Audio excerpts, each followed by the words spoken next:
Flip switch light. Plug phone charges. Electricity seems like magic.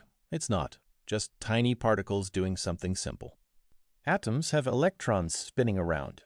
In copper wire, outer electrons are loose, not stuck. They can wander. Push these electrons one direction. They flow through wire like crowd in hallway. Electrons moving same direction equals electric current. That's electricity. Flowing electrons. What pushes electrons? Batteries, electron pump. Chemical reactions jam electrons on minus side. They want to reach plus side.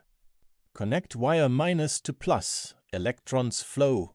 Through wire, through light bulb, back to battery. Complete loop. Gap? Nothing works. Why rubber around wires? Metals equals conductors. Electrons flow easy, like highway. Rubber, plastic, glass equals insulators. Electrons stuck, brick wall.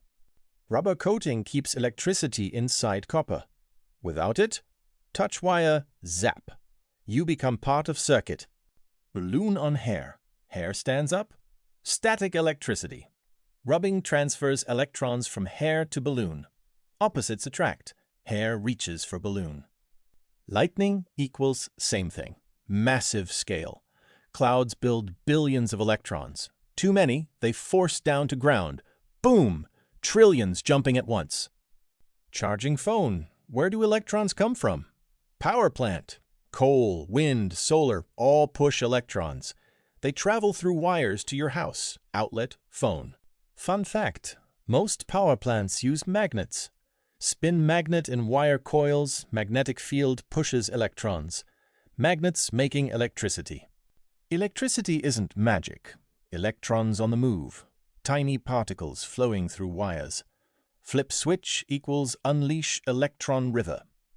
Electricity makes sense? Subscribe. Next, why is the sky blue? What is light? Get ready. See you there.